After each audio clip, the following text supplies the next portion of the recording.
Нас повинно бути гарно чутно, гарно видно. Тому всім добрий вечір. Сьогодні середа, 12 березня. А раз сьогодні середа, то ми з Дмитром Гнапом будемо деякий час у вас на екранах. Тих, хто нас дивиться. Доброго вечора, Дмитро. Добрий вечір, Дмитро, Добрий вечір. і вся аудиторія каналу Libertarian Site. Поки всі тут обговорюють перемовини десь там у Саудівській Аравії, але якось не звертають увагу на те, що відбувається на фронті. І тому ми сьогодні почнемо іменно з фронту. Тим паче на Курщині в нас ситуація не дуже, можна сказати, наші війська відходять з Курщини. І як людина, я не військова, для мене от ця операція не дуже зрозуміла, тому що якби зайшли для того, щоб поставити танки у зоні прямої відомості напроти Курської атомної станції і обстрілювати трансформатор, ну це зрозуміло було. Ну якби логічно. Якби пробивали коридор на Москву, теж логічно. Якби там провели референдум і приєднали до України там Курську, Білгородську, Орловську, Воронежську і Ростовську області.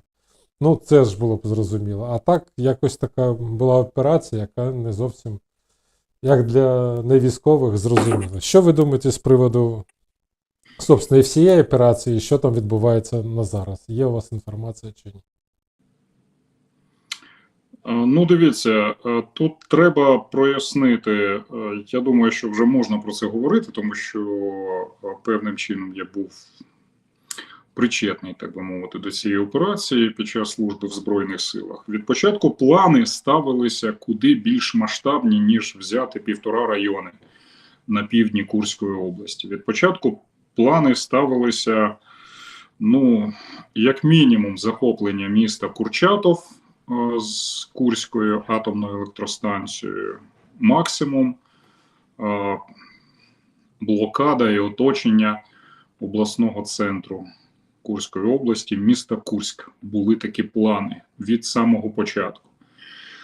От. Але, як то кажуть, гладко було на бумагі, да забили про овраги, як це у нашого ворога є така приказка. От. Під час реалізації вже самої цієї наступальної операції на Курщині почалися проблеми взаємодії, координації, зв'язку між підрозділами, почалися проблеми з логістикою в тому числі. І замість мінімум половини області вдалося захопити лише 1,5 райони. Що, звісно, нашою державною пропагандою було подано як величезний успіх, неймовірне досягнення, тому що, ну, по факту так і було, тому що росіяни там за 1,5 року у нас окупували там 200 квадратних кілометрів території, а нам вдалося, ну, Збройним силам вдалося захопити буквально там за 3 дні 800 квадратних, 1200 квадратних кілометрів, якщо точніше, потім закріпилися на плацдармі у 800 квадратних кілометрів. Тобто чисто арифметично це був великий успіх. Але стратегічно ніякого сенсу в цій курській наступальній операції не було, в принципі, тому що будь-який військовий, який закінчив, ну, отримав освіту оперативно-тактичного рівня, там, не кажучи вже про стратегічний, одразу поставить питання, так? От, не просто якийсь там блогер з дивану, а будь-який військовий просто скаже: окей, а що далі? Ну, власне кажучи, ходять такі чутки, що Зеленський і нинішній головнокомандувач ЗСУ Сирський, вони з цією ідеєю цієї операції вторгнення чи то на Курщину, чи то на Брянщину, чи то на Білгородщину носилися ще в 23-му році. От, і Сирський тоді і Зеленський всіляко, ще коли Залужний був головнокомандувачем Збройних сил, за чутками, Зеленський наполягав начебто на тому, щоб організувати це вторгнення в 23-му році. І за чутками також Залужний запитав Зеленського: ну, гаразд, ми вторгнемося в Курську область, це можна зробити. А що далі? Ну, а потім що? Абсолютно слушне запитання, хоча якби я безпосередньо не ставився до Залужного, а так, забігаючи наперед, скажу, що у мене особисто там, перепрошую, поваги там і симпатії до Залужного в мене, в принципі, особливої немає, але якщо так і було насправді, то запитання абсолютно слушне. Ну, от, зайшли туди на Курщину, а що далі? Тобто з військової точки зору, з точки зору стратегічного військового планування в цій операції сенсу не було жодного. Єдиний сенс був це, звісно, з політичної точки зору, тому що наш верховний головнокомандувач, нинішній президент Володимир Зеленський себе на третьому році Великої війни він себе почав бачити великим геостратегом, який тут от зараз, як знаєте, в 19-му, 18-му сторіччі, перепрошую, значить, імператори там і маршали, от вони там ділили карту Європи, там стрілочки малювали, тут у нас шматок землі сюди відійде, тут там. І Зеленський, побачивши себе великим геостратегом, вирішив, що мета цієї Курської операції – це ми вторгнемося, захопимо по максимуму шматок землі у росіян, а потім будемо його виторговувати там, чи то на окупованій території Запорізької області, чи то на Херсонщину окуповану, там і так далі. Будемо якось розторговуватись. Що він, в принципі, потім і сказав Зеленський. От буквально до останнього часу він же ж стверджував, що Курщина ця потрібна, окупована саме для того, щоб потім з росіянами розмінятися. Це вже нещодавно було ним визнано. Бо ви ж пам'ятаєте, на початку цієї операції, почалася вона 6 серпня минулого року, якщо мені пам'ять не зраджує, на початку місяця, то і 2, а то і 3 цієї Курської операції, і Зеленський особисто, і Сирський, вони стверджували, що мета Курської операції – це упередити, так би мовити, можливий російський наступ на Суми і відтягнути російські сили на Донбасі, які там резерви, які противник готував для того, щоб посилити свої частини, свої підрозділи на Донбасі. І вже потім, зрештою, через кілька місяців Зеленський таки визнав, публічно сказав, що будемо, значить, Курщину розмінювати на перемовинах, будемо розмінювати на окуповані росіянами наші території. Ну тут тоді постає питання, чувак, а якщо ти хочеш розмінювати ці наші окуповані території на частини Курщини, яку ми тримаємо, то чого ж ти перемовини не ведеш? Бо проходить перший місяць, другий місяць, третій місяць Курської операції. Для Путіна зрозуміло, що ця тема, вона йому муляє, тому що там ці його власні, так звані, ці махрові ура-патріоти, вони його підколюють. А що ж таке, тут українці, значить, захопили частину нашої землі. Зрозуміло, що Путін, не рахуючись там з втратами, вони починають потроху збирати там великий ударний кулак, підтягують резерви на ту Курщину і, починаючи з жовтня місяця, не шкодуючи людей, починають відвоювати цей Курський плацдарм. Потроху з жовтня, відгризаючи по шматочку, село за селом, кидаючи в м'ясні штурми, потім підтягнувши всіх рабів цього північно-корейського пухляша Кіма, підтягнувши цю піхоту його, для того, щоб вона робила чорнову роботу, росіяни починають шматок за шматком відгризати цей Курський плацдарм. І тоді абсолютно логічне питання тоді постає до Зеленського. Чувак, якщо ти хочеш розмінювати, то кожен день українські воїни платять своїм життям за те, що ти хочеш там обміняти на перемовинах, які ти до того ж і не ведеш. Розумієте? Бо тут іще один такий момент.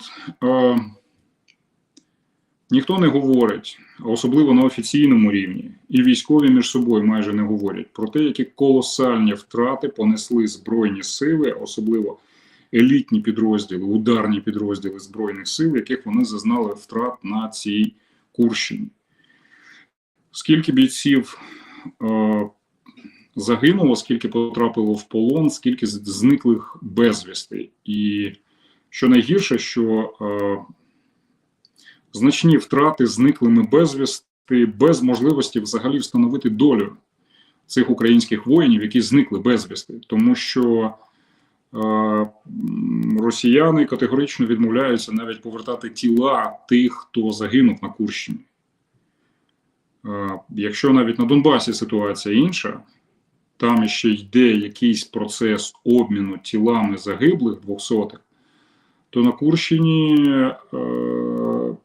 росіяни налаштовані дуже жорстоко. Ми бачимо, що з'являються відео, коли наші полонені, наші хлопці, які потрапляють в полон до росіян, їх страчують. Частина цих відео, більша частина, я скажу, що навіть взагалі не публікується, вона ходить там по закритих чатах військових про ці розправи, бо росіяни вважають, що тут вони начебто на Курщині знищують окупантів.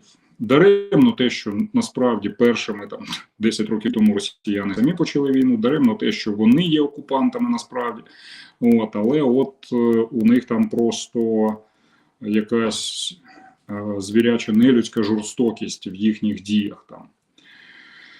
Щодо наших полонених, щодо поранених. І таким чином в цій Курській операції Збройні сили України зазнали дуже відчутних втрат. Як би не видавала державна пропаганда українська про те, що там переможні реляції, про те, що це історична, легендарна операція, там вона виконала свої якісь там цілі, завдання там і так далі. Які завдання вона виконала в підсумку? Які завдання?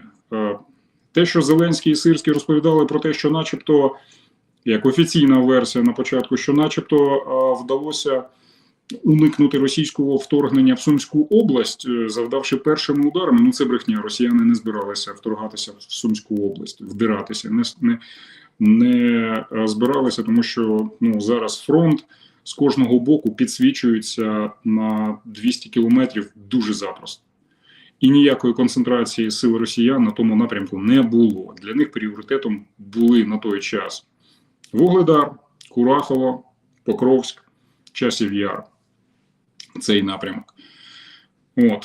Тобто це перша брехня української влади. Те, що зрештою справжня причина, що Курська операція потрібна була і Курський цей плацдарм, захоплені території потрібні були для розміну, для обміну окупованими територіями. Таки обміну цього не сталося. І Зеленський відтягував кожен раз, я вже починаю повторюватися. Тобто я вважаю особисто, бо зараз уже понеслося, я дивлюся, там Згурець цей, головний редактор видання Defense Express, цей прикоритний аналітик влади, який завжди, співає в унісон державній пропаганді, вже розповідає про те, що Курська операція виконала всі цілі, які були перед нею поставлені. Це брехня, відверто. Тому дуже шкода, я повторюся, дуже шкода українських захисників, які загинули і зникли безвісти під час цієї операції, яка тепер завершується, ми бачимо, в ці дні, завершується фактично виходом українських підрозділів з території Курської області. Зараз там залишилося лише хіба що кілька прикордонних сіл на Курщині, які тримають сили оборони України, просто забезпечуючи відхід основного контингенту, який з суджі вже вийшов, і в прикордонних селах там потроху повертаються в Сумську область.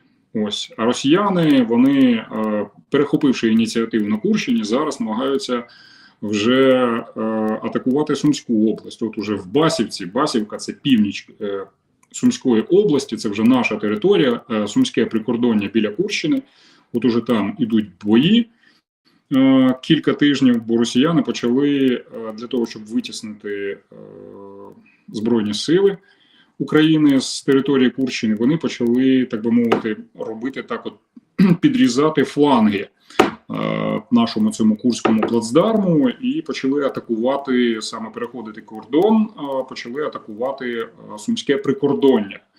І от що ми в підсумку тепер маємо? От що ми тепер в підсумку маємо після цієї Курської операції? Ну, давайте просто візьмемо і от суто, що називається так, мовою сухих цифр. Просто підсумуємо. Ми втратили людей. Значну кількість. В мене приблизно є здогадки, там якась внутрішня інформація, так би мовити, але я не буду її озвучувати, але це значна кількість. Втрати людей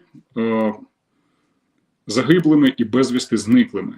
В тому числі і втрати є і значні полоненими, пораненими значні втрати у техніці, бо навіть уже в українські медіа, в українські телеграм-канали просочувалося вороже відео ураження техніки Збройних сил саме там, на Курщині, де росіянам вдалося забезпечити ураження нашої військової техніки під час переміщення, під час там вони перерізали, фактично тримали під контролем всі шляхи постачання і забезпечення, як артилерією, так і дронами, і особливо великою небезпекою для наших підрозділів стало використання росіянами дронів на оптоволокні. Саме там росіяни почали їх активно спочатку випробувати, а потім, відкатавши цю технологію оптоволоконних дронів, почали її застосовувати на інших ділянках фронту. Це дуже небезпечна штука, тому що FPV-дрони на оптоволокні, які росіяни успішно почали випробовувати на Курщині, мають одну перевагу: вони захищені від ребу. Тобто оця котушка, яка висить на дроні, цього тоненького оптоволоконного кабелю, товщиною там трошки більше волосини, вона розмотується на 10 кілометрів. І так, звісно, у цього дрона не така висока маневреність, як у звичайного FPV-дрона на радіокеруванні. Але, по-перше, цей дрон на оптоволокні дає надзвичайно чітку і якісну картинку, зображення, що дає можливість оператору дрона набагато точніше уражати цілі з одного боку, а по-друге, друга його перевага цього дрону, FPV-дрону на оптоволокні, повторюсь, це те, що він захищений від засобів радіоелектронної боротьби. Тобто його подавити, так би мовити, заглушивши сигнал.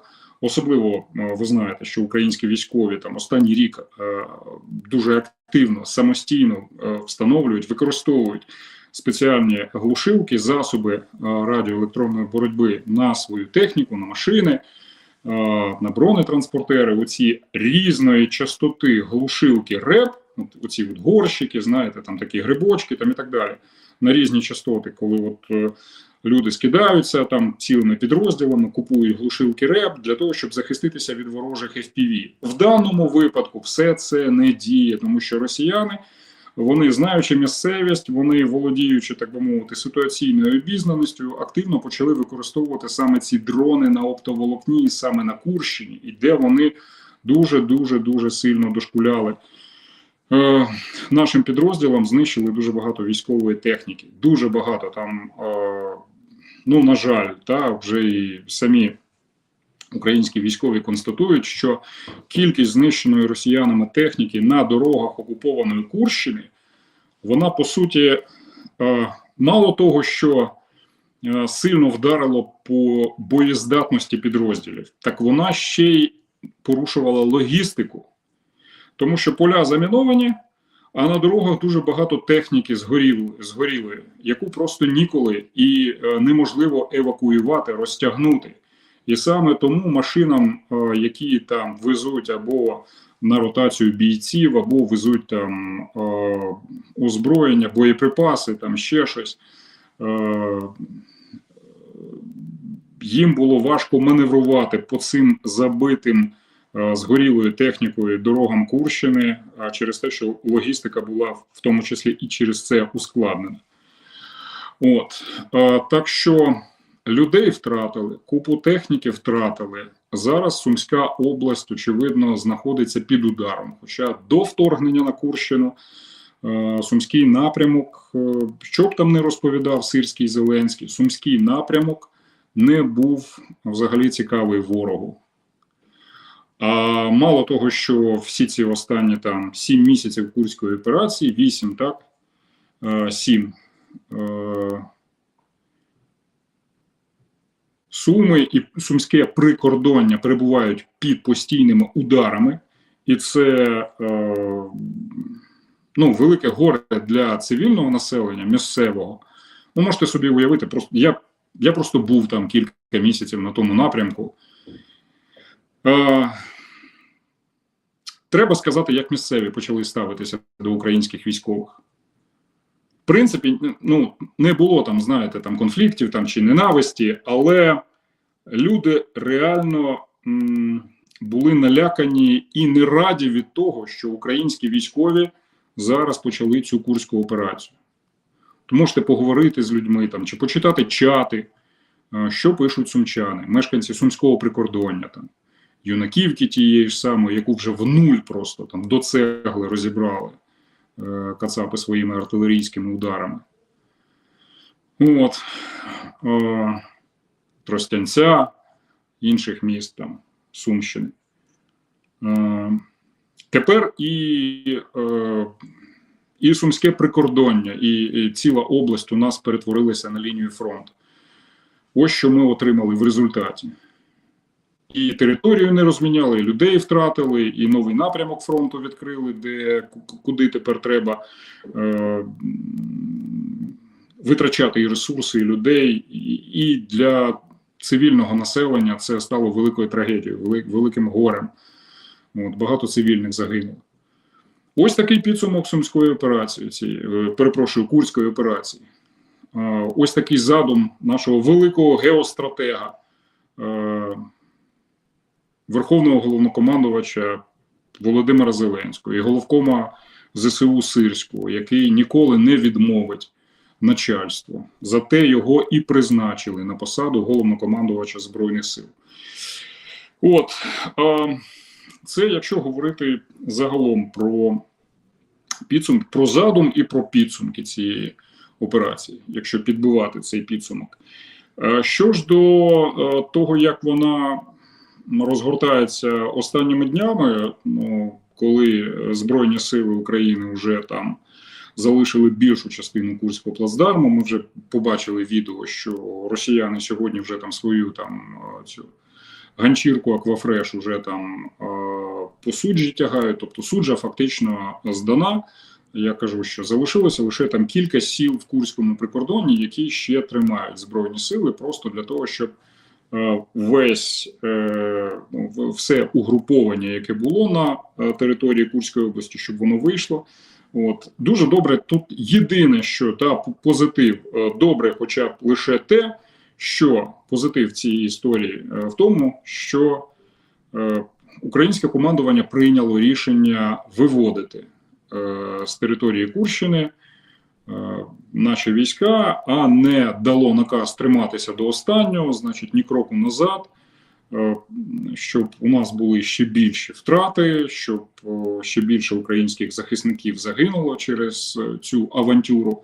Слава Богу, вистачило розуму дати наказ виходити. І тому зараз ми бачимо, що навіть в російських цих пропагандистських телеграм-каналах не так багато відео з українськими військовими, які потрапили на Курському напрямку в полон, і не так багато полонених, на щастя.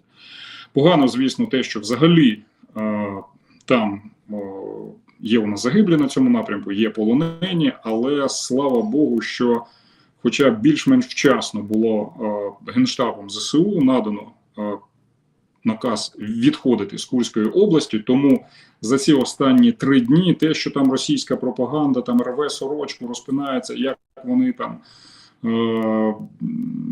героїчно звільнили цей десяток сіл Курщини, включно з Суджею. Ну, вони, по суті, не звільнили їх.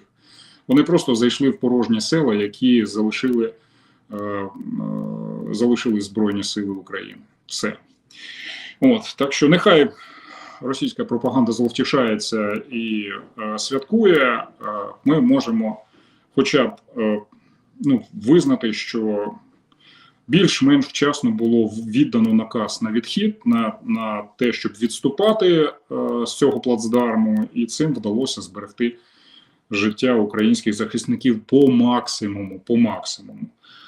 Бо ще раз кажу, втрати навіть за ці останні дні вони є значні, просто їх могло б бути набагато більше, якби Сирський в притаманній йому манері міг би віддати наказ стояти до кінця, ні кроку назад, або Зеленський би, поки він тут все їздить по цих перемовинах і там торгується, все виторговує якісь там умови, то у Трампа, то у Путіна, щоб Зеленський теж вимагав би Курщину тримати. В цьому випадку втрати були просто колосальні. Тим більше росіянам, як ви бачили, напевно, на картах Діпстейта та на інших картах там військових кореспондентів, росіянам вдалося цей наш видовжений Курський плацдарм знизу, з боку Гуєва, там є таке село Гуєво, південніше Суджі, воно ближче до українського кордону, і з боку там Басівки теж їм вдалося підрізати фланги цього Курського плацдарму, і тим самим дуже-дуже ускладнити Збройним силам взагалі становище, оскільки, по-перше,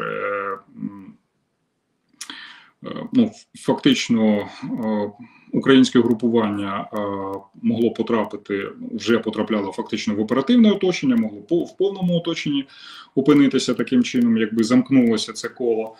А з іншого боку, їм вдалося перерізати цю основну трасу з Юнаківка-Суджа, через яку йшло постачання, вся логістика, все основне забезпечення Збройних сил України. Вони її поставили під вогневий контроль. І тому вже не було ніяких варіантів, просто як потроху залишати. І бачите, як збіглося просто в часі, що Збройні сили України залишають цю Курщину практично в той самий час, коли Єрмак з американцями, а американці в свою чергу там якось десь домовляються з Путіним. Тобто, коли пішли ці перемовини про припинення вогню, то очевидно було, що з політичної точки зору, поки росіяни не контролюють Курщину, вони в припиненні вогню вони не зацікавлені, тому що це ж типу не по-пацанськи там, для Путіна. Як же так, у нас тут українці шматок території контролюють. Тому зараз, після того, як українська сторона погодилася на перемир'я, запропоноване американцями, на 30 днів. Подивимося, що скажуть там у Путіна, що там кацапи яку відповідь дадуть. То звісно, що поки Україна контролює шматок Курщини, то тоді перемир'я можна було б не чекати. Зараз, відходячи з Курської області, тут відкривається можливість для повноцінного припинення вогню. Це вже окрема історія, як воно буде там контролюватися, розвиватися. Але в цьому разі, якщо ми виходимо з мети збереження життя українців, передусім і військових, і цивільних, вихід з Курщини дає можливість якось гарантувати припинення вогню в найближчі 30 днів, про що зараз там домовляються американці як посередники і з Києвом, і в тому числі будуть домовлятися з Кремлем. Так що я думаю, що вчора на цих перемовинах в Джидді, швидше за все, американцям вдалося дотиснути українську сторону. Не знаю, чи сильно вона пручалася, але Єрмака, певно, що і Зеленського, який там висів на телефоні, американці швидко дотиснули цією вимогою росіян вийти з Курщини для того, щоб тоді вже якось виходити на повноцінне припинення вогню. Так що думаю, що те, про що сказав там речник МЗС українського сьогодні, про те, що ці перемовини в Саудівській Аравії були дуже важкими і деталі їх стануть відомі лише через багато років. Я думаю, що одна з ганебних цих деталей, умов, яка обговорювалася, це умова росіян. Виходьте з Курщини, тоді будемо говорити про перемовини. Відтак, бачите, і з військової точки зору важко там було Збройним силам тримати цей плацдарм, і з політичної точки зору було прийнято рішення, зрештою, дотисли Зеленської компанію тим, що треба виходити з Курської області. Тобто, ось така ситуація на загал. Ну, там же ж ще й розвіддані американці прикрили, а від них залежала, собственно, Курська операція. Так що тут за всіх сторін тиснули і дотиснули. І треба сказати, що на Сумщині ще до початку Курської операції там ДРГ по селам ходили так просто, російські, туди-сюди. Там їх було достатньо. Ну, місцеві, як розповідають, що утром встали, глядиш, кацапи пішли в нашу сторону. І там когось постріляли, потім вони назад пішли. Знову. Там постійно йшов двіжняк такий тихий, хоча якби військових дій не було. Ну, до початку. Дмитро, так, ДРГ було, питань немає. І більше того, росіяни навіть регулярно викладали в мережу, вони там скидали відео, як їхні ДРГ там розправляються з нашими ТРОшниками або прикордонниками на півночі Курщини. Але міста і села в нуль ракетами і кабами і артилерією не стиралися до початку Курської операції. Тобто каби, це, просто стало, ну я не знаю, як дощ просто на Сумщині за останні півроку. От, тому ДРГ, так, звісно, ДРГ по всій лінії, навіть там в Чернігівській області зараз вони так само там активно діють, там на Харківщині, там, де не ведеться активних бойових дій. Але так, щоб кабами стирались населені пункти, я ж кажу, за ту ж саму Юнаківку, такого раніше не було. Ну, звісно ж, не було. Тут пишуть, що всі про дрони на оптиці, ніхто не знає, що скляна нітка ламається під 45 градусів. Ну, ні, це неправда. В мене диплом був по оптовому волокну 40 років тому. В мене дуже є багато питань, чому нема захисту від таких дронів. Там дуже проста схема. Ну, ладно. Це таке. Ну, вже є протидія цим дронам на оптоволокні. Там достатньо проста. Так що, якщо є меч, буде іще. Тут таке. Тут є питання ще в чаті. Хто, по вашему мнению, разрабатывал Курскую операцию и была ли она спонтанной? Ну, та це відомий факт. Курську операцію розробляв особисто Сирський. І це була його така ідея фікс. Він з нею носився ще з 23-го року, після того, як йому вдалося. Бо Сирський стояв за Харківською визвольною операцією, в якій я особисто брав участь, коли була звільнена Балаклія, звільнено Ізюм, Куп'янськ. Після того Сирський переключився на нову операцію, а Залужний тоді курував визволення Херсонщини і, власне кажучи, підготовку так званого контрнаступу літнього в 23-му році, який теж для Сил оборони України закінчився фіаско, як ми пам'ятаємо. Страшною катастрофою. Але Сирський до цього був непричетний до контрнаступу літнього. Це повністю відповідальність генерала Залужного і там, і зокрема генерала Шаптали, який був тоді начальником штабу Збройних сил, начальником Генштабу Збройних сил тоді при Залужному. Вони цим займалися, а Сирський, як командувач сухопутних військ, тоді повністю був зосереджений на якійсь новій суперфантастичній вдалій операції. Він приходив до Зеленського, до Залужного. Зеленський захопився цією історією і підтримав її, а Залужний був проти, і він, як головнокомандувач Збройних сил, постійно, коротше кажучи, всі ці фантазії про вторгнення на Курщину, або спочатку йшлося про вторгнення на Білгородщину, потім вирішили, що там значна концентрація все ж таки на Білгородській області більше російських підрозділів, тому що у них там логістичні хаби і резерви вони концентрують для того, щоб атакувати Харківщину, вирішили, що от можна зробити удар по Курщині. Тому Сирський з 23-го року ходив і оце от носився з цим планом до Залужного і до Зеленського. От. Ще раз, я вже повторююсь, Залужний цю ідею не підтримав, Зеленський цим захопився, але зробити нічого не міг, оскільки головнокомандувачем Збройних сил тоді був Залужний. І ось коли Залужного зняли з посади в лютому 24-го року, то тоді Зеленський дав зелене світло Сирському на те, щоб остаточно цю операцію допрацювати і втілювати її в життя. Але ще раз кажу, що навіть для значної частини українських командирів, толкових, професійних, грамотних, молодих, сучасних, вона виглядала як авантюра. Як авантюра. Бо я нагадаю, що за кілька днів до початку цієї операції був звільнений з посади через незгоду з проведенням цієї операції, був звільнений з посади командир 80-ї окремої десантно-штурмової бригади Еміль Ішкулов. От, бо це вже відкрита інформація, тут немає нічого секретного.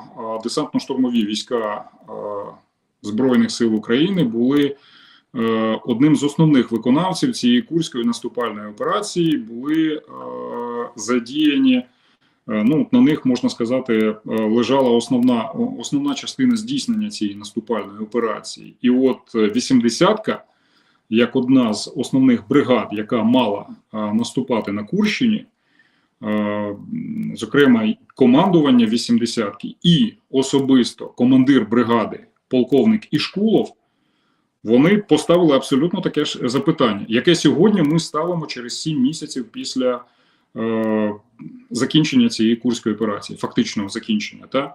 Зайдемо ми на Курщину, що далі? От що далі?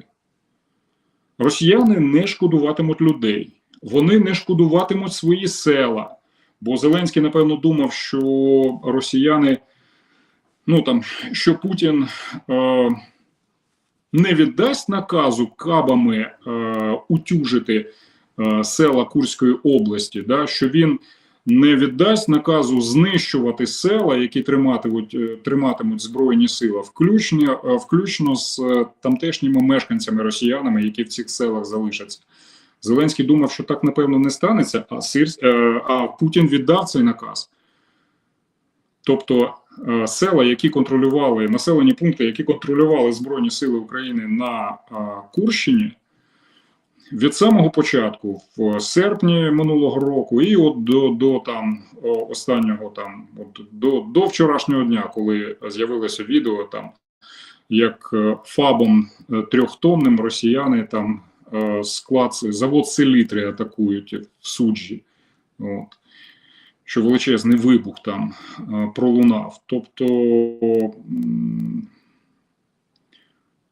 частина українських командирів поставили абсолютно слушне запитання. В чому військово-стратегічний замисел цієї наступальної операції? Що вона нам дасть? Бо от з цією Курською операцією, насправді, це такий красномовний випадок, коли в політичних інтересах починають планувати і здійснювати якісь там військові операції, коли політики рулять військом. Що відбувається? От мало в історії, напевно, було прикладів катастроф, людського горя, шалених просто пекельних таких історичних трагедій. Мало, напевно, було, коли політики бралися керувати військами. От Гітлера хоча б згадати, Сталіна згадати, мільйонні жертви, які тоді понесли народи через те, що політики керували арміями. Саме через оцю геополітичну доцільність, через геополітичні ці фантазії, вологі, мрії і геополітичну маячню. Скільки мільйонів людей точніше, в середині 20-го сторіччя під час Другої світової людей, скільки загинуло. Цього разу також політики, зокрема Зеленський, Єрмак, вирішили порулити військом. А генерал Сирський, він як людина така повністю лояльна до політичного керівництва, бо дуже-дуже мріяв про посаду головнокомандувача. Він сказав, коли йому Зеленський запропонував, значить, здійснити цю операцію, він взяв під козирьок, на відміну від Залужного, сказав, є так точно, і почав виконувати. І ось що ми маємо. Ну, от частина командирів, зокрема в полковника Ішкулова, вистачила сміливості сказати, я не поведу своїх людей туди, бо знаю, чим це закінчиться. Ну і Шкулова зняли буквально з посади за кілька днів до початку цієї операції. Поміняли на іншого командира. Ну, от, теж прославленого десантника, але який був не таким принциповим. Так що ось так воно все від початку задумувалося, здійснювалося. Ну і ось такий маємо результат у підсумку, такий фінал. На жаль. Так. Так, є ще питання у нас в чаті. Сьогодні наші глядачі активні. І ще є у вас питання, так що задавайте. У прямому ефірі буде Дмитро відповідати. А я буду ему передавать эти питания. Итак, скажите, пожалуйста, какие риски есть, что за выходом с Курщины наступление РФ может протиснуться дальше на территорию Украины? Ну, дивіться, гарне питання, дякую за нього, але тут є два моменти. Перший момент військовий, звісно, що та сторона, яка перехоплює ініціативу під час бойових дій на якійсь ділянці фронту, ну, зокрема, росіяни почали успішний наступ на Курщині, так? Вона, як правило, намагається максимізувати свої здобутки під час якоїсь там операції наступальної. Тобто, по ідеї, росіяни, звісно, після того, як Збройні сили України залишать територію Курщини, росіяни, по ідеї, мають вторгнутися в Сумщину, ну так от, повноцінно зробити вторгнення, тому що у них там може величезне угрупування зібрано, там, мінімум 60-70 тисяч військ, у них точно є, озброєних технікою, які злагоджені між собою, тому очевидно, що Сумщина сьогодні перебуває під великим ризиком, і саме тому я Курську цю нашу наступальну операцію називаю авантюрою. Бо, ну, просто, я ж кажу, ну, елементарна логіка підказує, що було до початку і що ми маємо тепер у підсумку.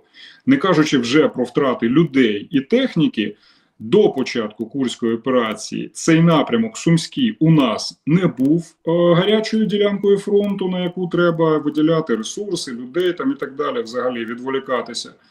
Тепер у нас це ще одна протяжна ділянка фронту, де ворог зосередив значне своє військове угрупування. Ось що ми отримали в підсумку. Тепер у нас ще геморой на півночі, де росіяни можуть вторгнутися. Це якщо ми говоримо з військової точки зору. Ну, але якщо ми трошки, як то кажуть, знаєте, телевізійники, я сам в минулому телевізійник, якщо ми трошки від'їдемо на загальний план і подивимося на всю ситуацію в контексті, то будемо сподіватися, що цього російського вторгнення, яке має бути абсолютно логічним далі, що його не станеться, ну, з одного боку, тому що я знаю, що зараз українські підрозділи там вибудовують значну оборону на цьому Сумському напрямку, от, але це не стримає росіян. Росіян може стримати, ну, безпосередньо там команда «Стоп» від Путіна, який зараз, як ми бачимо, занурений в ці перемовини там щодо припинення вогню. Тобто подальший наступ росіян після звільнення Курщини і вторгнення подальше на Сумщину може не відбутися не з військової точки зору, а з політичної. Через те, що зрештою, ну, почекаємо, які будуть новини, якщо зрештою Путін таки погодиться на припинення вогню, на яке вчора погодився Зеленський, ініційований американцями. Якщо буде припинення вогню, то тоді російське вторгнення повноцінне, велике на Сумщину не відбудеться. От. І, ну, будемо сподіватися, що так і станеться, тому що все ж таки, звісно, пріоритет для нас має бути людське життя і збереження наших міст, сіл, цивільного населення. Тому будемо сподіватися, що це припинення вогню, воно таки відбудеться. і росіяни далі на Курщину не полізуть, і на інших ділянках фронту, де у нас поки більш-менш ситуація стабілізувалася, а я думаю, що це також ознака того, що ситуація наближається до заморозки конфлікту, до перемир'я. Те, що росіяни припинили, ви ж бачите, да? На інших ділянках фронту більш-менш ситуація стабілізувалася, і росіяни вже не наступають на Курахівському напрямку. Ну там за винятком кількох буквально там невеликих просувань. От там Константинополь вони захопили там село і на тому зупинилися, але такого от такого небезпечного просування на Курахівському напрямку, небезпечного там цих спроб оточити Покровськ на Турецькому напрямку, в тому числі вже немає таких активних боїв. Це свідчить про те, що очевидно все наближається до перемир'я. Ну тобто, з політичної точки зору ситуація от військова може заспокоїтись, якось стабілізуватися. Я скажу чесно, що особисто я прихильник того, щоб це перемир'я таки було. Тому що, я повторюсь, вже колись казав, я втомився читати некрологи про своїх загиблих побратимів. Я думаю, що єдина гарантія безпеки, про яку постійно там канючить Зеленський з Єрмаком, єдина гарантія безпеки для нас – це не європейські миротворці там, чи натівський якийсь там миротворчий контингент, не ядерна зброя там від Макрона там чи від Трампа. Нічого цього не буде. Єдина гарантія безпеки для України – це ефективні боєздатні збройні сили. Все. І бажано, звісно, нам конче потрібно, щоб вони були сформовані не на мобілізаційній рабській системі, щоб у нас збройні сили були професійні, вмотивовані, сформовані на добровольчій контрактній основі. Тоді вони тільки будуть по-справжньому боєздатними. Але щоб навіть з цього нинішнього рабського, по суті, мобілізаційного війська зробити професійні, добровольчі, контрактні Збройні Сили України, перетворити їх з мобілізаційної на професійну армію. Цю армію передусім треба зберегти. Цих людей треба зберегти. І вже після перемир'я сказати, ну, як би я робив на місці Зеленського, хоча я розумію прекрасно, що він так не зробить. Ну, якби я був президентом, я б зробив би так. Перемир'я, зупинка війни, тотальне мінування лінії боєзіткнення і швидка реформа Збройних сил, переведення їх з мобілізаційної, бусифікованої цієї рабської системи та переведення їх на професійно-контрактну основу, в тому числі з активним залученням приватних військових компаній. Тоді всім військовим в Збройних силах, які захочуть залишитися і далі служити, воювати, захищати Україну, їм запропонувати солідні зарплати, а не так, як зараз там грошове забезпечення, солідні зарплати від $5000 мінімум, щоб це були професійні Збройні сили, але по максимуму ми маємо зберегти життя українських захисників, яким би варто було б запропонувати перехід на цю професійну контрактну основу. Бо якщо ми ведемо війну, то у нас, і в першу чергу, найбільш боєздатні, найбільш професійні, найбільш компетентні солдати, сержанти, офіцери, командири, вони втрачають життя, вони отримують поранення і вже не зможуть стати кістяком цих майбутніх професійних ЗСУ.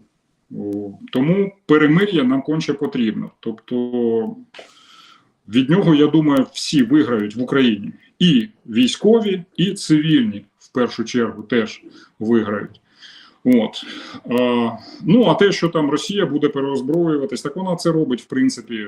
Чим нас лякає державна пропаганда, ніякого перемир'я, лякала, принаймні до вчорашнього дня, поки американці їх там не зігнули в бараній ріг, лякали, що Путін переозброїться, і тоді нам хана. Так він переозброюється невпинно останні 10 років, може більше навіть. Там, з 2008 року, коли він оголосив про цю свою мюнхенську промову, коли той Сердюков почав реформи у війську, коли ми побачили, як тільки зайшли ці зелені чоловічки, як тільки зайшли в Крим, наскільки вони разюче відрізнялися від занедбаного цього нещасного українського війська. І вже, в принципі, тільки під час війни вже українське військо зросло професійно, якісно. Але Путін весь цей час переозброювався, він не втрачав можливості. Так що лякати цим сенсу абсолютно немає ніякого. Ще питання з чату. Чи багато західної техніки втратили там? Чи має вона технологічну цінність для рашистів? Давайте з кінця буду відповідати. Дякую за запитання. Технологічної цінності для росіян вона не має, в принципі, тому що це лібертаріанські канали. Ви прекрасно розумієте, що мало заполучити, мало там захопити якусь технологію, її треба ще мати вільну ринкову економіку для того, щоб її відтворити. Тому, як ви бачите, толку від тих затрофейних танків, БМП там, і Джавелінів навіть, які росіяни отримали на Курщині, а до того і на Донбасі, і на Херсонському напрямку, толку немає. Росія їх не зможе відтворити, тому що в неї банально, це просто, знаєте, як дикуни, яким на голову впав космічний апарат. Вони просто нічого не можуть з ним зробити. Карго-культ хіба що якийсь там зроблять, хоча намагаються якісь там технологічні рішення використати. Тобто те, що росіяни трофеять якусь техніку західну, яку використовують Збройні сили і втрачають на Курщині, великого здобутку в тих трофеях немає. Від цього є просто шкода, що українські сили, сили оборони України втратили дуже багато. А я кажу чому. Втратили дуже багато техніки західної на Курському напрямку, знищеної, абсолютно такої, яка не підлягає навіть там відновленню. Втратили дуже багато техніки. Танків, леопардів, шведських стрітвагнів, цих Сівішки 90, це шведські БМП, Бредлі, французькі ці колісні танки АМХ, ВАБи, бронетранспортери. Цієї техніки дуже-дуже багато було втрачено нашими військами на Курському напрямку, і в тому числі через ураження FPV-дронами на оптоволокні, про що я казав фактично на початку сьогоднішнього стріму. Росіяни, на превеликий жаль, навчились активно використовувати, по-перше, вони створили масове виробництво цих дронів на оптоволокні FPV, а по-друге, навчилися їх доволі успішно, ефективно застосовувати на полі бою. І ще раз кажу, що Курщина була тим плацдармом, де вони відкатали їхнє використання, вдосконалили, пристосувалися там і так далі. І дуже багато нашої техніки було там знищено, ті, якої ми отримували від західних союзників. БМП, БТРів, танків західного виробництва. І, на жаль, звісно, про це не покажуть на телемарафоні, про це не розповість Генштаб там, чи навіть українські медіа, але, на превеликий жаль, ви можете поцікавитись, зайти, якщо цікаво справді і маєте, так би мовити, імунітет проти російської пропаганди, можете почитати в Телеграмі, там є ресурси цих ворожих воєнкорів, там доволі часто з'являється відеопідтвердження, так би мовити, відео об'єктивного контролю про ураження цієї нашої техніки західного виробництва, там саме на Курщині російськими FPV-дронами. Так що техніки там реально багато втрачено, на превеликий жаль, і в цьому, ще раз кажу, теж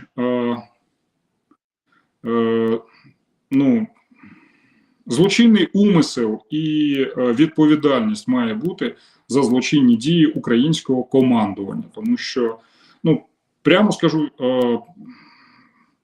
дуже часто останнім часом, якщо обговорюються підсумки цієї Курської наступальної операції, серед українських військових постає питання, а чи не є кротами російськими українське військове командування і особисто генерал Сирський. Бо настільки бездарно реалізувати цю Курську операцію з колосальними втратами для Збройних сил, це напевно під силу тільки справжньому ворогу, який забрався на верхівку управління бойового управління силами оборони України. А до речі, з приводу техніки, наскільки західна техніка краще захищає особовий склад, ніж там, совєтська, ту, яку росіяни використовують досі? Ну, фактично ж це ж совєтська техніка. Захищає дуже добре, це можна порівняти, знаєте, ну, уявіть собі, ви потрапляєте в аварію на Land Cruiser там, да, чи на Volvo, потрапляєте в ДТП і потрапляєте в аварію на Жигулях чи на Запорожці. Можете уявити, да? Тобто в першому випадку ви можете травмуватися, отримати поранення, але вижити в більшості ситуацій. В другому випадку, коли це радянський автопром, автохлам, ви, потрапляючи в аварію, ну, в більшості випадків просто можете загинути. Так само і ці колишні радянські танки, і БМП, і Т-72, і БМП, і БТРи особливо, які використовуються, всі ці радянські розробки, вони зроблені не для того, щоб берегти життя особового складу. Тому що броня в БТРах дуже тонка, наприклад, і тому вона легко прострілюється зі стрілецької зброї, навіть я вже не кажу там про гармати, там, да, про кулемети, які встановлені там, да. Зі стрілецької зброї прострілюється броня, а в танках радянського виробництва чи радянського, так би мовити, цього інженерної розробки там в Т-72 закладка боєкомплекту така, що при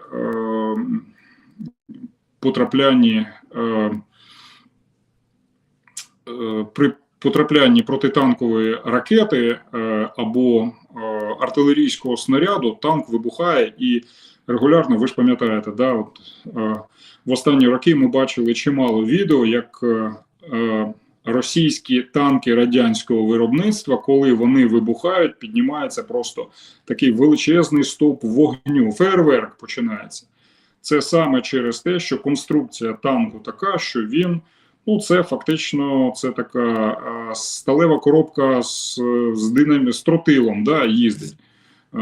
От, тому, звісно, західна техніка, військова техніка, вона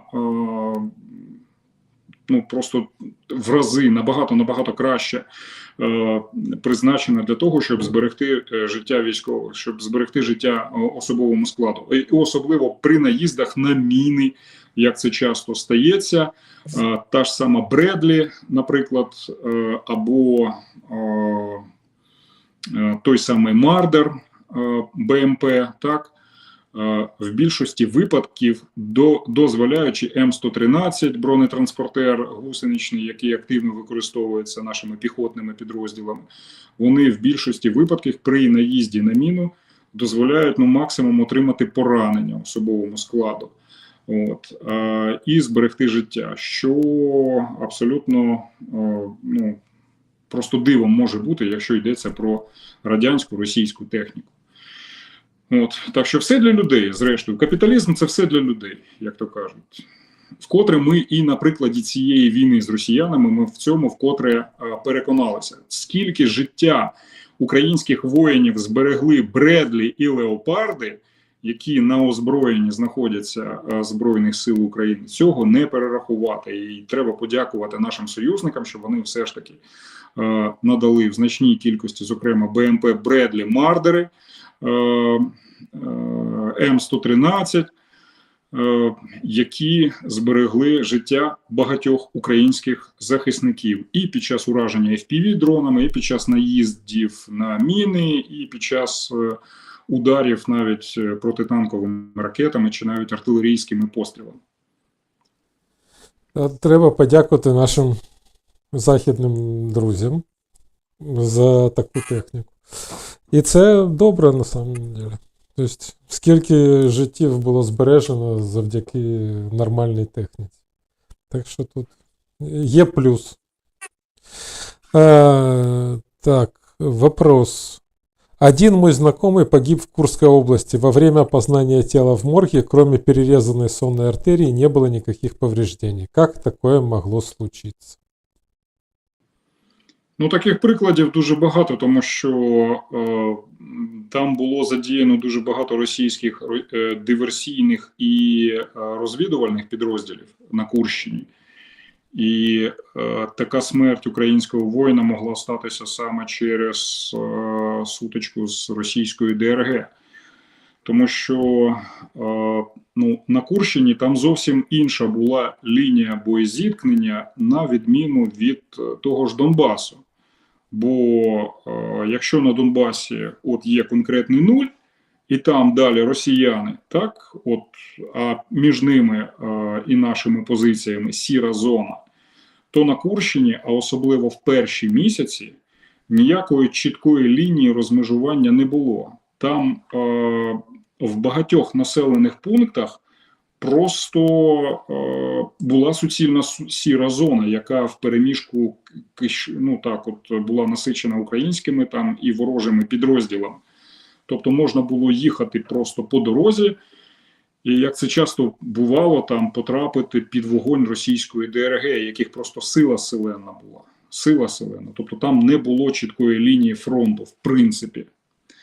От. А вже потім, там лише через кілька місяців він стабілізувався, і все одно росіяни задіювали дуже багато своїх розвідувальних і диверсійних підрозділів там на Курщині. Дуже багато. Тому ось така смерть могла бути. На жаль. Так, ще питання з чату. У нас сьогодні такий активний чат і активні глядачі. Дуже вам дякуємо за те, що ви не байдужі і задаєте, і питаете. Насколько эффективно РФ разрабатывает новые дроны и какие-нибудь дроновые системы? На превеликий жаль, ефективно. Я буду повторюватися, але вже сказав про те, що росіяни на превеликий жаль випереджають нас у розробці, і не тільки розробці, а й у масовому виробництві та використанні на лінії боєзіткнення FPV-дронів на оптоволоконному керуванні. Повторюся для тих, хто до нас приєднався уже під час цієї трансляції. FPV-дрон на оптоволокні, на відміну від звичайного FPV-дрона на радіокеруванні, має два суттєвих плюси, дві суттєвих переваги. По-перше, він дає дуже чітку картинку, ну просто ідеально, тому що трансляція веде по оцій трансляція йде по цій нитці, яка розмотується, оптоволоконній нитці, фактично, яка розмотується з цієї великої котушки, яка на дроні висить.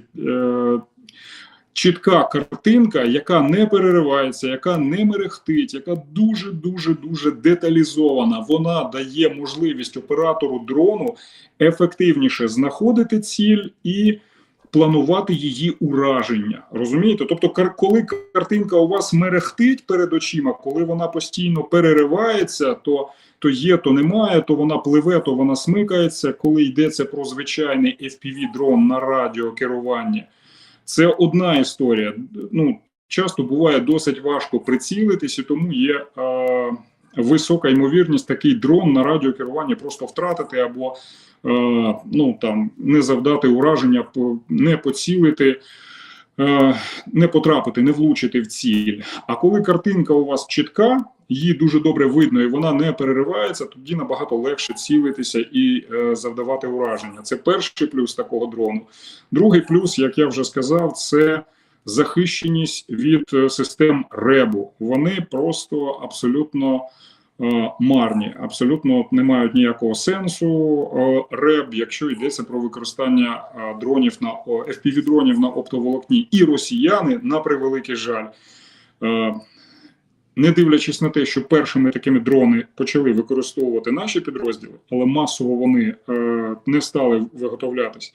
Росіяни цю технологію вивчили, поставили на потік, і як ми бачимо, в тому, ну, здебільшого, спершу на Курщині її активно обкатали, знищивши дуже багато нашої техніки. В цьому вони досі нас випереджають. Я знаю, що деякі підрозділи, в тому числі відомий полк Мадяра, полк безпілотних систем, намагається надолужити це відставання. У них є свої розробки дронів, FPV-дронів на оптоволокні, і вони досить так непогано налагодили їхнє виробництво і використання, і в цьому велика повага Мадяру і його хлопцям, які намагаються скоротити наше відставання від росіян саме в цьому типі дронів. Друге, те, що стосується розвідувальних дронів. Ну, як ви знаєте, що досі, на жаль, Україні не вдалося налагодити теж масове серійне виробництво розвідувальних дронів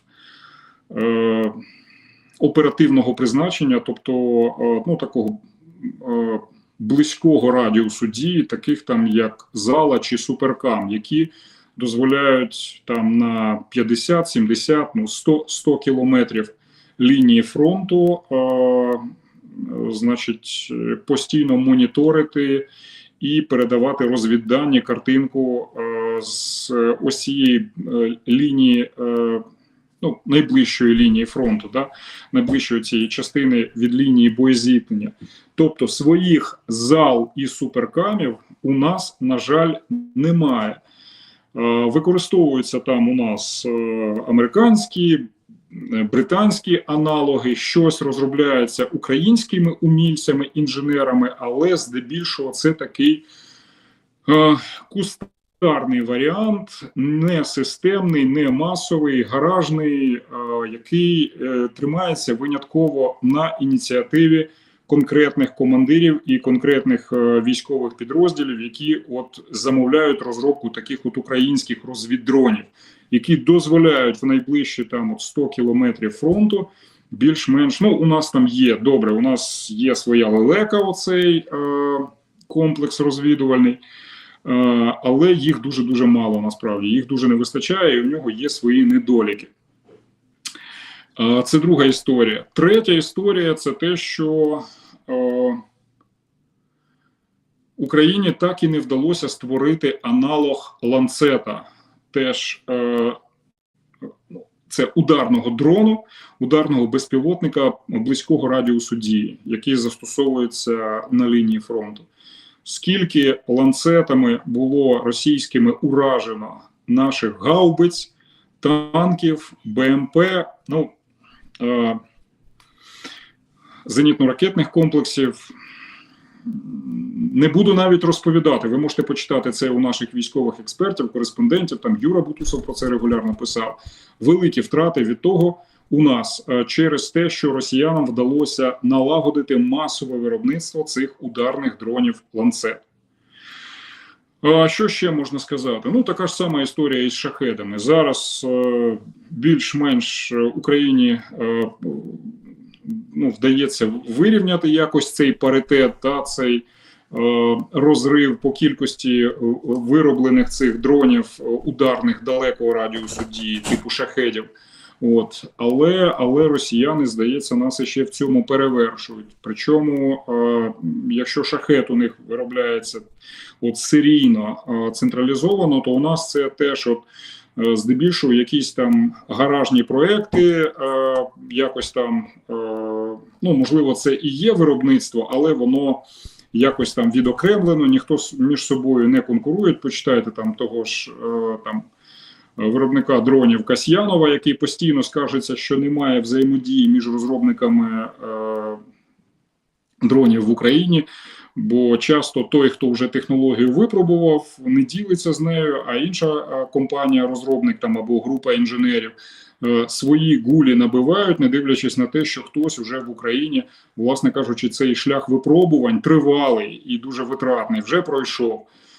Тому свого шахеда у нас теж немає, є в принципі більш-менш якісь там власні розробки, і вони доволі успішні, але не такі масові, як шахеди, бо ГУР, Головне управління розвідки, самостійно там щось робить, там СБУ своє щось робить там і так далі. Тобто от, сили безпілотних систем зараз, які очолює полковник Сухаревський, там по-своєму щось чимось зайняті.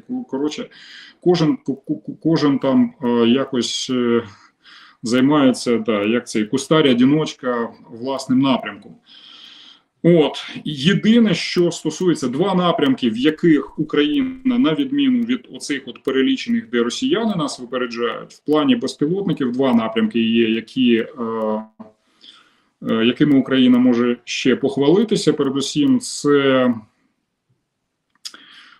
приватні волонтерські FPV-дрони на радіокеруванні, яких у нас, дякувати Богу, і тим сотням українських інженерів, а також і тисячам волонтерів, які ці дрони самі збирають, замовляють і постачають в підрозділи на фронті. Звичайних FPV-дронів на радіокеруванні у нас достатньо багато, їхнє виробництво налагоджене, і вони, в принципі, є тією ударною силою, на якій ще сьогодні, по суті, тримається фронт. Тобто, за рахунок індивідуального виготовлення, виробництва FPV-дронів простих, найпростішої конструкції, сотнями команд українських інженерів, розробників, волонтерів, виробників, завдяки цьому вдалося ось так от розгалуженому такому виробництву вдалося більш-менш наситити українські підрозділи цими дронами. І в цьому, слава Богу, у нас, якщо місцями, як мінімум паритет, а то й ми і випереджаємо росіян. І друга історія, в якій Україна, на щастя, випереджає росіян, але в цьому все менше стає сенсу, це так звані морські дрони, або як їх росіяни називають беки, безекіпажні катера, як ці російські воєнкори так звані називають їх. Тобто це українські морські дрони, які досить ефективно протягом 23-24 року атакували російський Чорноморський флот, що ж загнало його на базу в Новоросійську, а зараз заганяють іще далі, начебто в Абхазію збираються росіяни переводити значну частину цих своїх військових кораблів на Чорноморському флоті. Але для українських морських дронів стає все менше роботи, на превеликий жаль, тому що вже значну частину Чорноморського флоту, слава Богу, знищили. Не весь, звісно, бо калібри ще запускає. Тобто лише в двох цих напрямках сьогодні Україна зберігає лідерство в порівнянні з росіянами. Тобто звичайні FPV-дрони на радіокеруванні і морські дрони ударні. Ось, власне кажучи, і все. А те, що стосується розвіддронів, ударних дронів, то, на жаль, росіяни нас в цьому випереджають. Ще є нафтові танкери, які можна утопити. Так що тут є куди розвиватися. І впроваджувати санкції для нафтової галузі Росії. Питання. Кому і на що, на вашу думку, варто донатити гроші, щоб вони використовувалися з максимальною ефективністю? Якщо йдеться про максимальну ефективність ваших пожертв для Збройних сил, то найефективніше раджу допомагати тим військовим, яких ви особисто знаєте.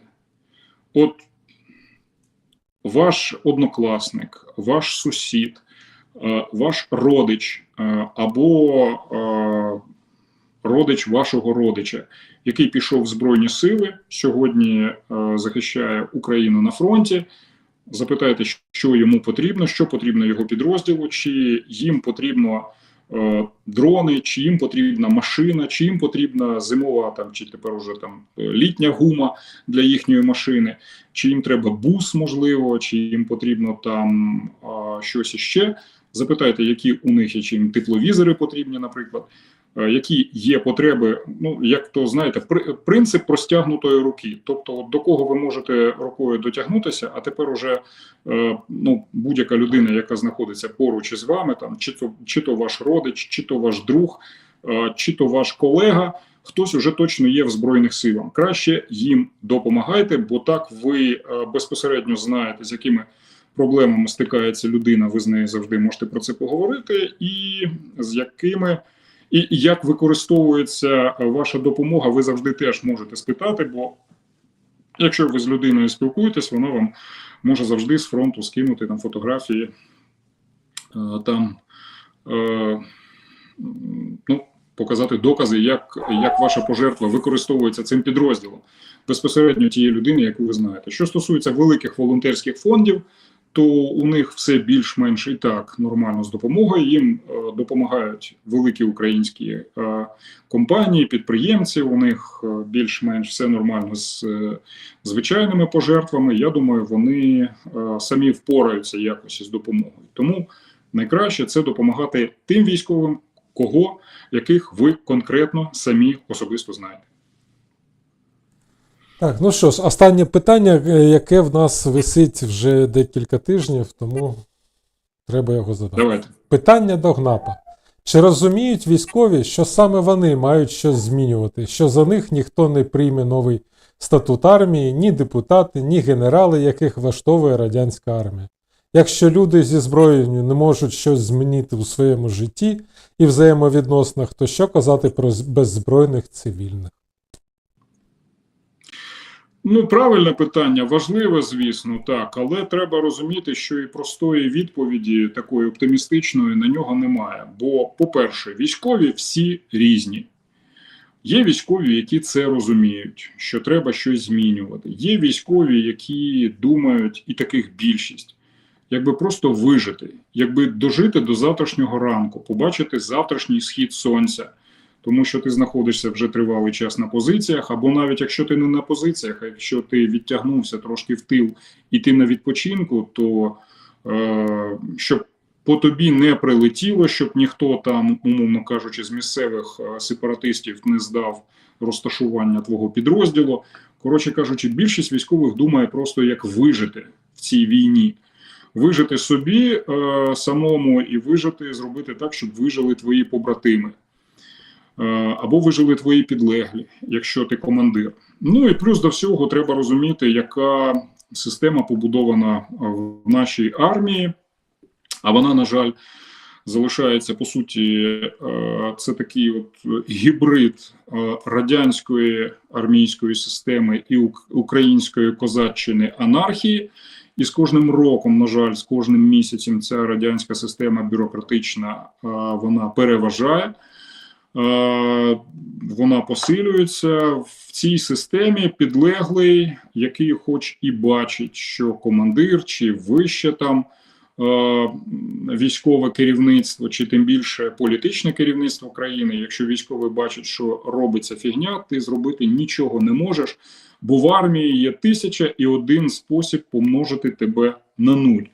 Бо можу на своєму прикладі сказати, що до того часу, поки я знаходився в Збройних силах протягом 3 років, можливості критикувати цю систему, в тому числі цю рабську мобілізаційну, цю систему бусифікації, комплектування Збройних сил, в мене такої можливості не було, поки я був в Збройних силах, тому що просто розправитися з тобою в армії можна дуже легко, починаючи від отаких от дрібниць, не пустити тебе у відпустку, перевести тебе на іншу посаду, або, як мені там казав один командир, та я тебе згною, я тебе відправлю, на найдальшу СПшку, вже колись наводив цей приклад, з якої ти не повернешся.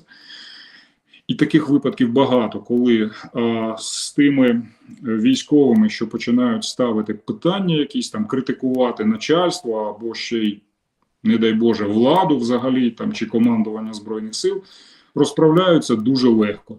Тебе відправлять на таку позицію, з якої ти ніколи не повернешся. Тому люди, які знаходяться в війську, думають про те, як би вижити, або навіть якщо ти вижив, то щоб тебе просто своє ж власне командування, щоб воно не розправилося з тобою, щоб тебе не обнулили, як то кажуть, у війську.